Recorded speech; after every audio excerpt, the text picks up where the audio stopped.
भीती वाटतं ना? बरे रस्त्यावर त्याला तुडू तुडू मारलं होतं, कपडे फाट्यास्तर मारलं होतं.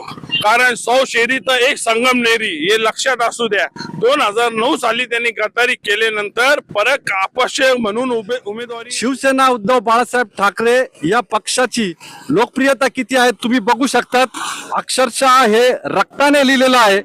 गद्दारांनो, निष्ठा विकल्या जात नाही. शेवटच्या श्वासापर्यंत फक्त ठाकरे सोबत. मुस्लिम मावळा मोमीन, मुस्लिम मावळा मोमीन हे संगमनेरवरनं आलेले आहेत. हे त्यांनी कसं लिहिलंय, का लिहिलंय याच्यावरती आपण त्यांना विचारणार आहोत. मोमीन भाई, नेमका हा काय प्रकार आहे? प्रकार हाच आहे का ठाकरे नाव हा महाराष्ट्राचा ब्रँड आहे.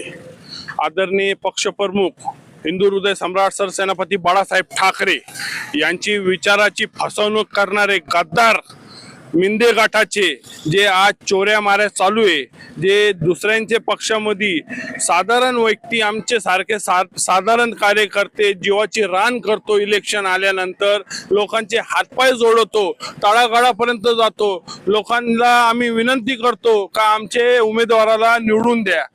ते लोक आमच्यावर आशीर्वाद म्हणून त्यांचे मोलाचा मतदान आमचे संघटनाचे उमेदवाराला देतात आणि ते उमेदवार, ते नालायक उमेदवार, गद्दार उमेदवार हे निवडून आल्यानंतर आमचे कुटुंब प्रमुख आदरणीय पक्षप्रमुख उद्धव साहेब ठाकरे आणि आमचे सारखे निष्ठावंत शिवसैनिक आणि कार्यकर्त्यांना गद्दारी करतात.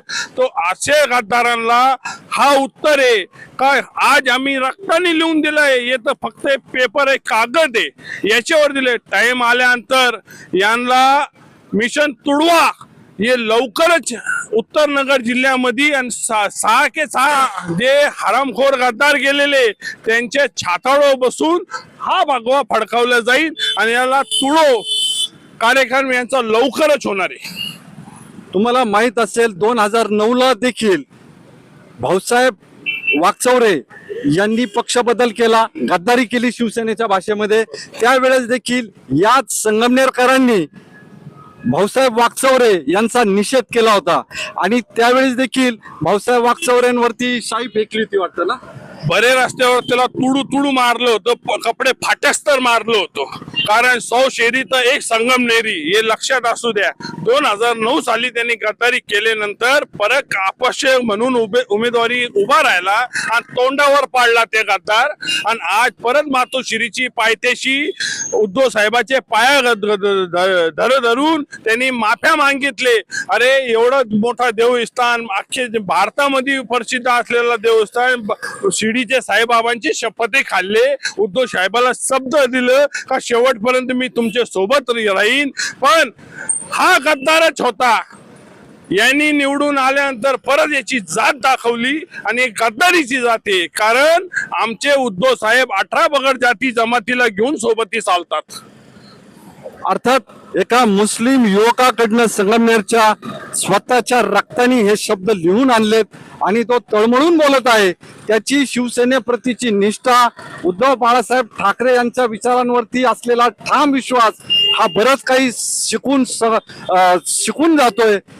या 6 खासदारांनी गद्दारी केली, त्याच्यामध्ये सगळेच्या सगळे हिंदू आहेत आणि हिंदूंनीच हिंदू असलेल्या शिवसेनेवरती, उद्धव बाळासाहेब ठाकरेंच्या पक्षांवरती आघात केलाय.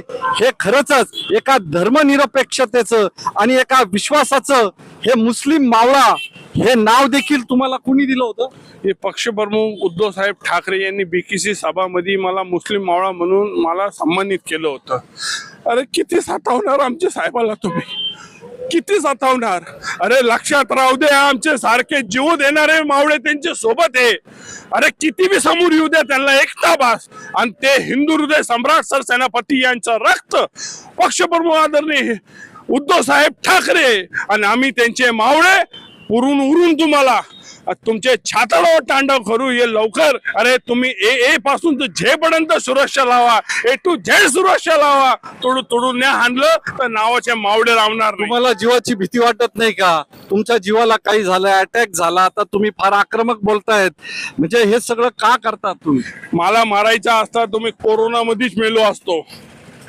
कोरोना सारखी महामारी मध्येच मेलो असतो, पण मी जिवंत वाचलो तो पक्ष प्रमुख यांनी दिलेले महाराष्ट्राचे सुविधा करता, त्यांनी जे बेड उपलब्ध करून दिले, ब्लड उपलब्ध करून दिले, जे सुविधा उपलब्ध करून दिले, तो त्यामुळेच मी वाचलो. तो हा जीवन पक्ष प्रमुख उद्धव साहेबांच्या नावावर.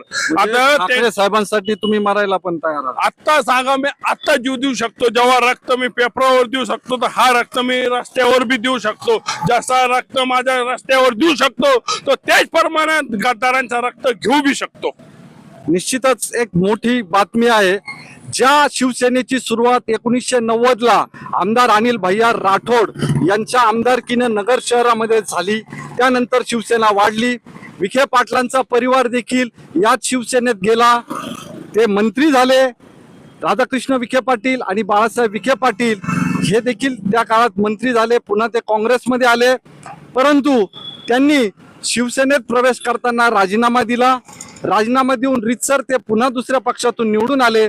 परंतु भाऊसाहेब वागचौरे यांना तिकीट देऊन साईबाबांची शपथ घेऊन देखील त्यांनी पुन्हा पक्ष सोडला. याची मोठी जखम या कट्टर शिवसैनिकांच्या मनाला, हृदयाला भेटलेली आहे, लागलेली आहे. त्यामुळं शिवसेनेचं किंवा उद्धव बाळासाहेब ठाकरे यांचं खरं वैभव किंवा श्रीमंती म्हणजे असे निष्ठावान मावळे म्हणून आपण बघू शकतो. पक्ष प्रमुख उद्धव साहेब ठाकरे, तुम आगे बढ़ो. दुसरं काय म्हणजे ते खासदार होते तेव्हाही उपयोग नव्हता. ते कधी कोणाचा फोन उचलित नाही, काम तर लांब, पक्ष संघटनेलाही उपयोग नाही. मागही 5 वर्ष खासदार होते तेव्हाही नाही. आत्ताच्या 2 वर्षात त्यांनी एखाद्या शाखेचा बोर्डही लावला नाही. शिवसैनिकांना नेहमीच सापत्नक वागणूक त्याच्याकडून मिळायची. एका दृष्टीने घाण गेली असं म्हणावं लागेल. एक फक्त पक्षाचा एक आकडा कमी झाला, एकने, बाकी काही फरक नाही पक्षावर पडला. तर पक्षातली घाण गेलेली आहे, पक्षाचा आकडा 1ने कमी झालाय. ओरिजिनल शिवसेना तशीच आहे असं कदाचित त्यांना सांगायचं असेल. आपण आणखीन कार्यकर्त्यांना विचारूयात नेमकं त्यांना काय वाटतंय. काय सांगाल, शिवसेना सोडली भाऊसाहेब वागचौऱ्यांनी 2दा शिवसेना सोडली. त्याच्या रक्तातच गद्दारी आहे, त्याच्या रक्तात गद्दारी आहे. त्याने शाहीबाबाची 4 वेळेस शपथ घेऊन त्याने शिवसेना सोडली. अशा या माणसाला आयुष्यात कधी निवडून येणार नाही. भाऊसाहेब वागचौरे सारख्या माणसाने उद्धव साहेबांना सांगितलं, साहेब मला माफ करा, माझ्याकडून चुकी झाली. उद्धव साहेब हे फार मोठ्या मनाचे आहे. त्यांनी सगळं विसरून त्यांना पक्षात घेतलं तर भाऊसाहेब वागचौरे यांची जाण ठेवायची होती. जर भाऊसाहेब वागचौरे एवढी खुमखुमी होती, त्यानंतर माझ्या संघ जनाधार आहे म्हणून मी निवडून आलोय. अरे बाबा, तू ज्यावेळेस 2014ला गद्दारी केली त्यावेळेस तू अपक्ष उभा राहिला, तुला 3-4 हजार मतं पडले. तुझी ती लायकी बडव्या. तू आजही आमचं तुला आव्हान आहे, तू तुझ्या खासदार पदाचा राजीनामा दे आणि निवडणूक लढव. तुझी काय जागा आहे आम्ही तुला दाखवून देऊ. खरं तर या घटनेमुळं अनेक जुने शिवसैनिक असतील जे पक्षापासून किंवा वयामुळे जे घरी बसलेले लोक होते ते जागृत झाले. एक मतदारसंघात प्रचंड विरोधात, वागचौऱ्यांच्या विरोधात लाट आहे. वागचौऱ्यांनी खरं अशा पद्धतीने जायला नको होतं. त्यांनी उद्धव साहेबांना तर फसवलं, पण साईबाबांची परत एकदा शपथ खोटी घेतली. भाऊसाहेब वागचौऱ्यांचा हा DNA फसवण्याचाच आहे फक्त. आणि तू या शिवसैनिकांच्या भावावर निवडून आला आहे, तू हे विसरू नकोस बाबा. अतिशय तीव्र भावना आहेत. एकदा नव्हे दुसऱ्यांदा गद्दारी केली असा शिवसैनिकांचा आरोप आहे.